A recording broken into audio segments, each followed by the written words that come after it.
What's the connection between cost of living and inflation? In this video, I'm going to break it down. What do you do about it? How do you invest? How do you spend? I have so much to talk about. You better get a pen and paper. Stay to the end because I'll have exact solutions on what to do, especially with rising gas prices. I'm going to go on a rant.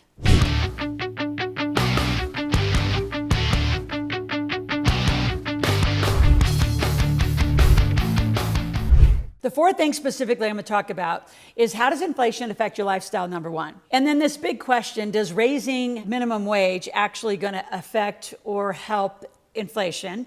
Number three, which is probably the biggest for those of you out there that have parents on a fixed income or anybody on a fixed income, how's it going to impact you and what do you do? And number four, probably the most interesting is how do you protect yourself in this crazy environment of unpredictability? So got to get pen and paper, like I said before, we got a lot to talk about. So as we talk about lifestyle, let's talk first about what is inflation. For the consumer with inflation, as the currency is getting lower and devalued, really, the cost of everything's going up. So who really wins? I can guarantee you, and you've seen it on other videos, if you've been watching my YouTube channel, the consumer never wins, right? And let's just talk about the big one. It's gas, right? We were, about 2, 3, we're at 6, 7 in bigger cities right now. Inflation is all-time heading towards a 10%.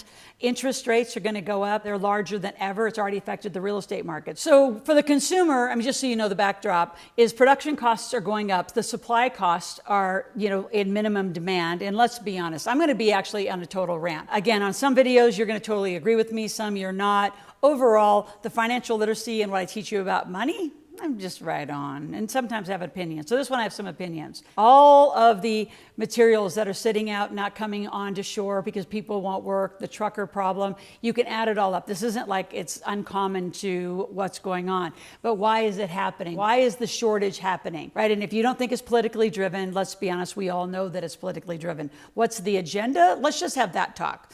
So I teach pure capitalism. Right? Live corporate life. The founding fathers developed this from living in LLCs, S Corps, C Corps. All of that allows tax deductions, trust. It allows you ways to create generational wealth. I can promise you everyone in the political party has all of these structures. So why they're killing themselves from those structures and reducing our ability to live in those structures, even in corporate deductions, they're going to be taking a big hack at the 81,000 pages of tax code.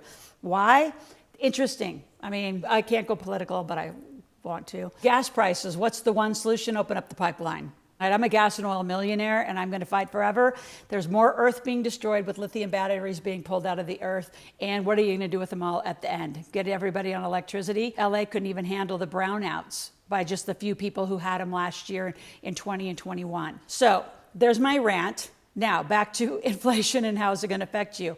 Well, for you, you're just going to have to control you and your household. What are you going to do for you and your household? You've got to make more money. I teach a marketplace every 3 weeks. At the end of the video, I'm going to give you 2 tickets to the marketplace. You got to learn to make some more money. And if you don't like to do it that way, I also can do all your marketing, get you leads. You have to learn to make money. If not, you can live within your means, which you know is not my model, but you can control your spending. So let's break this down a little bit. So who wins in inflation? The investors win, the shareholders win, right? The people who are actually increasing the production cost, holding back supplies and holding back materials. The political agenda at the gas pump, we all know is about getting electric cars and reducing our ability to have fuel and diesel. The irony of it all is everything you touch, even from these glasses and most of the stuff that you wear, your shoes, have petroleum in them. So I don't know how you think you're going to produce around that. And we've already proven hemp is probably the best viable option because I'm not green. I'm just not going to go all the way over there. I have too many green clients that are all green. And I can tell you they're struggling for cash flow. Because at the end of the day, here's what the consumer does, especially in inflationary periods. They're going to look at a green product. They're going to look at a standard product, including light bulbs. And if they don't have a lot of money, they're not going to buy the more expensive one. They're always going to buy on a budget. They've been conditioned too long to do that. So that's the problem.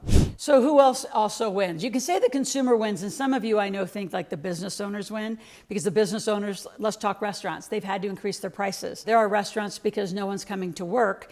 They actually close Around here, like you finding something open on a Monday, shocking. So it's a really interesting time. So the restaurants have to increase their prices to keep up with inflation. The consumers have to deal with it, and they're getting worse service because there's less help. So the whole cycle is interesting. Now, when I've traveled all over the world, that's a pretty standard cycle in Australia. They do get higher wages. They don't, even increasing minimum wages. Like minimum wages when I was over there really frequently was $18 to $20. That doesn't mean you're going to get better service. There's actually less staff because the cost to the restaurant over there, for example, is just more. I was just recently at a car dealership. There's hardly anyone there. Why? Because they can't afford the overhead of that much staff. So the current staff, the small amount, gets really stretched. What does the consumer get? Increased prices. You think that the business owners actually, because small and medium-sized business owners are my client, you think they're winning, they're not. Their margins are really, really, really small. I do more coaching and more work helping businesses stay alive right now because their margin is reduced. The salaries are higher, there's less people, they're stretched out, the margins are lower, people don't want to pay more. The discretionary money is really being thought through in a very different way.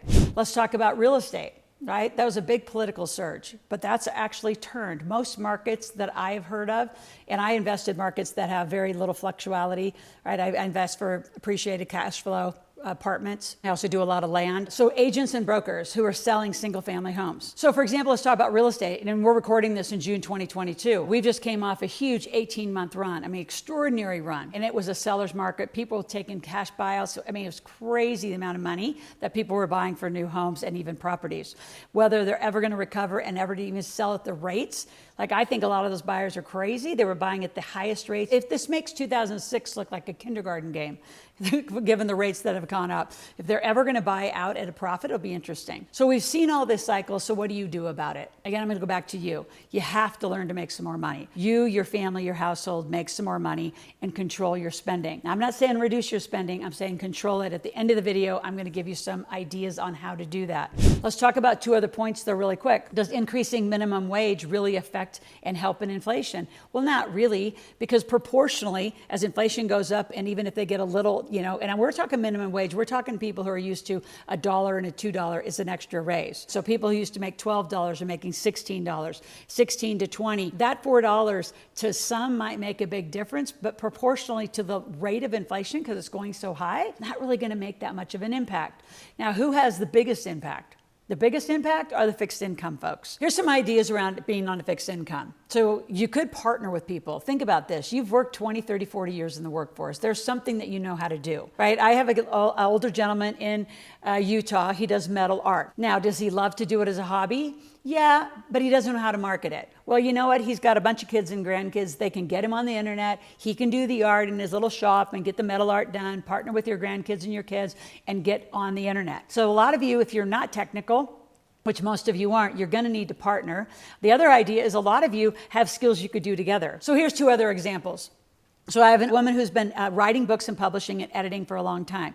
Well, what does all the younger influencers need? The influencers need to do content. They're not great editors. So I don't care how old you are. If you're a better copy editor, you could help them. That doesn't require technical skills. You could review their copy. You could review their content. You could actually do research for them. There's a lot you can do. I'm telling you, you're going to have to get creative. For some of you, I'm going to say this, there's a woman, again, another client of mine who has a company called Every Mother Needs a Mother. Well, why don't you start one if you're older out there listening and say every mother needs a grandmother, right? And start like whether it's aftercare services, daycare services, engage yourself with other kids. There's tons of things if you think about your skill sets. If you're a caterer, what else could you do as a caterer or an experienced wedding planner to go help somebody who's just starting a company? So partner back in.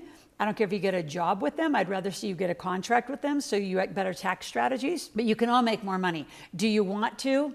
Maybe not. You're in a very, very critical time though. If you only have a fixed income and you need to make an extra, say, $1,000, $2,000 a month, let's break that down. That's not a lot of money. $1,000 a month is $250 a week, it's $50 a day.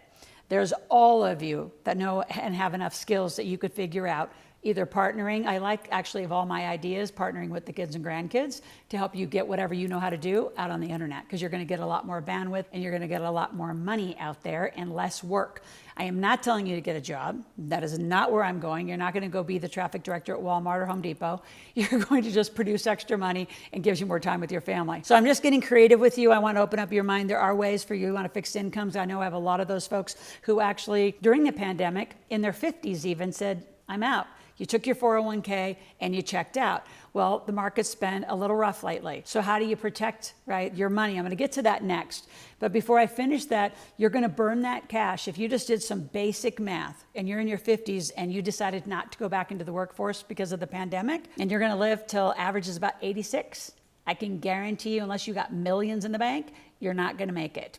So you're going to have to contribute to extra income. Make this journey, this chapter, more fun. Those of you that are younger, you got lots of mad skills. I got tons of videos, and so you can go back and look at how to make extra money and use any of those, especially if you have technical skills. To find anything in my channel, you go up to my search bar, put in the topic that you want, and go listen, go binge watch. I actually reward you for binge watching my channel. And if there's a topic that's not out there, put it in the comments and my team will get that back to me so we can actually stay very relevant to what you're wanting to listen to and have 5 days a week for 10 to 12 minutes a day. Also hit that subscribe button, click the notification button, and very soon I'm going to have a membership called Ask Loral. We're starting at July 1st, 2022. And if you want to ask me live questions, that's how you're going to do it. You're going to listen to the channel and it should trigger thoughts. It should trigger questions like, I wonder how that's going to work. I wonder what's going to go on with that. I wonder what Loral will say about that. Put it in the comments, go to Ask Loral, and let's continue this dialogue and get you financially literate. There's nothing scary about money. It's just that you don't know anything about it.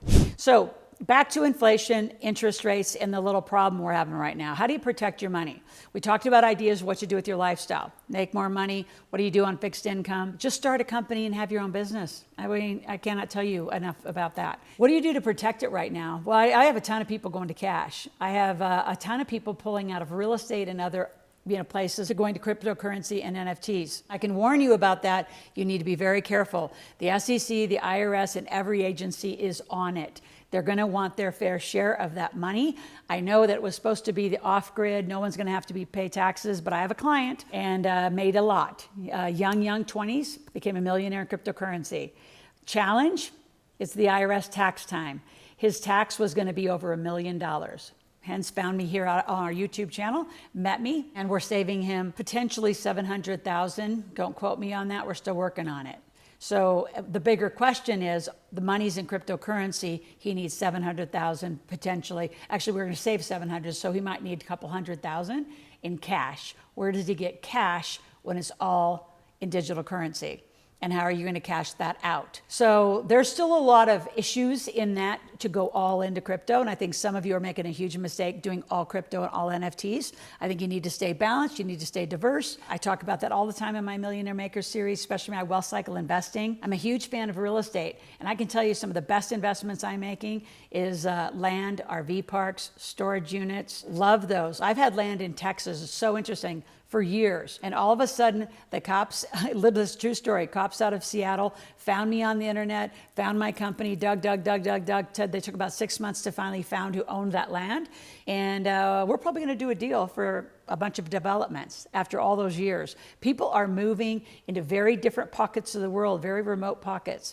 So I think you gotta look at other options. So what else can you do? Stock market. Well, that's an interesting one. That's a roller coaster if you're with a financial planner or a stock trader.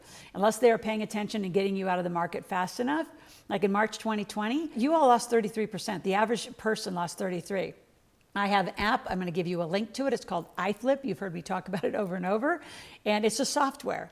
And it's algorithmically programmed into Smartfolio. So it takes you out of the market upon a big dip. So the most I've ever lost is about 2.83% ever in years in being this. So the last big dip that we just went through around April, May of 2022, same thing. I might have been out in cash, but I didn't lose. What your planner's going to tell you, because they have to tell you, but you're in it for the long haul. It's all going to recover. Yeah, but you got to make up 30%. You know how long it takes to make up a 30% loss? Why lose in the first place? So there's a lot of protective measures you can put in place from cash. I mean, I know a lot of people go into gold and silver. I've already told you my real estate play. I would do some cryptos, and I would do the stronger, longer standing ones. I'm actually in FTs, so I'm clearly in those as well. But as far as the stock market, I would only use iFlip. So again, I want you to grab your free app for iFlip at the link below. And I'd love to get to know you more. and what your real situation is. So I have a quiz. It's called my financial personality quiz. It's 4 parts. It puts you into one of the 4 categories, tells me who you are, what your biggest problems are, and then that immediately is followed by a gap analysis profile, which sends you out, and that comes from my Millionaire Maker book. You're going to fill out the profile, have a one-on-one conversation with my team, and away we go. If we can help you more, we'd love to work with you one-on-one. So grab 2 tickets to my event, the Millionaire Intensive and Marketplace, and come learn to make money. We're doing them every 3 weeks, so you cannot miss, and you can reattend. Go make some more money, and I'll talk to you tomorrow.